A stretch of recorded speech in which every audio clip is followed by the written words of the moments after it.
अगर पूरी दुनिया में आलमी जंग छिड़ जाए और आलमी जंग से आप लोगों ने बचना हो तो आप लोग कैसे बचेंगे। आज हम इस बारे में बात करेंगे कि कौन कौन से ऐसे ममालिक हैं जो कि आलमी जंग के दौरान महफूज हैं। अस्सलाम वालेकुम नाजरीन, मेरा नाम है उज़र अली और आप देख रहे हैं एक डिजिटल। तो नाजरीन, वो ममालिक जो कि आलमी जंग के दौरान भी काफ़ी ज़्यादा महफूज हैं, आज हम उनकी लिस्टिंग आपके सामने रखने जा रहे हैं।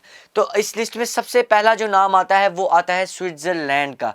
स्विट्ज़रलैंड का नाम इस लिस्ट में इसलिए सबसे पहले आता है क्योंकि स्विट्ज़रलैंड की जो ज़मीन है वो काफ़ी ज़्यादा ज़रखेज़ है और ज़रखेज़ ज़मीन होने की वजह से उनको किसी भी मुल्क से इंपोर्ट या एक्सपोर्ट की जो रकम है वो नहीं देनी पड़ती। इन केस जिस मुल्क से कोई ऐसा मुल्क जो कि इंपोर्ट और एक्सपोर्ट करता हो किसी भी सब्ज़ी की, किसी भी फल की, तो वो फल वो सब्ज़ी वो खुद अपनी जगह पर अपनी ज़मीन पर उगा सकते हैं। और इसके साथ साथ जो भी वहाँ के रिहायशी हैं उनके जो घर हैं उनके नीचे पर्सनल बंकर्स भी बने हुए हैं, हर घर के नीचे।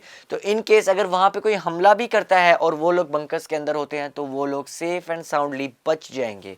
अब इसी के साथ साथ इस लिस्ट में जो दूसरा नाम आता है वो नाम आता है न्यूजीलैंड का। अब न्यूजीलैंड का नाम क्यों आता है? क्योंकि जितने भी ममालिक हैं न्यूजीलैंड उनसे काफ़ी दूर एक जजीरे पे मुश्तमिल एक मुल्क है न्यूजीलैंड। वहाँ की ज़मीन भी काफ़ी ज़्यादा ज़रखेज़ है और ना ही उनका किसी दूसरे मुल्क के साथ कोई भी मसला चल रहा है, यानी उनकी किसी मुल्क के साथ कोई दुश्मनदारी नहीं है, कोई मसला नहीं है, वो इजी अपनी जगह पर रह रहे हैं। और अगर वो लोग वहाँ पर जो जितने भी ममालिक हैं आपस में जंग करते हैं और आलमी जंग भी छिड़ जाती है तो उनको कोई नुकसान नहीं पहुँचेगा, क्योंकि वो जितना भी ये एक मेन इलाका है जहाँ पे लड़ाई होनी है वहाँ से बहुत दूर है और वहाँ तक तकरीबन वहाँ तक पहुँचाना भी एक किसी भी ब्लास्ट को बड़ा मुश्किल होगा, किसी भी बॉम्ब को वहाँ पहुँचाना भी बड़ा मुश्किल होगा।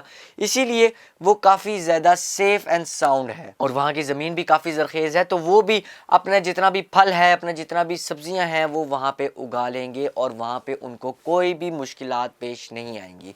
अब इस लिस्ट में जो तीसरा शहर है, तीसरा जो शहर है उसका नाम है चिली। अब चिली में क्या है? चिली में भी कुछ इसी तरह से मनाजिर हैं कि उनकी ज़मीन भी ज़रखेज़ है और वो आलमी जंग जो भी करेंगे वो वहाँ तक नहीं पहुँच सकते, क्योंकि वो काफ़ी दूर हैं। इस जितना भी इलाका है जंग का उससे काफ़ी दूर है। अगर अब आप लोगों ने, जैसे कि पहले काफ़ी लोग कहते थे कि दुबई बड़ा सेफ़ है, कुवैत बड़ा सेफ़ है, लेकिन अब जो है वो कोई सेफ़ नहीं है। ख़ास तौर पे जो एशिया के अंदर हैं वो बिल्कुल सेफ़ नहीं है।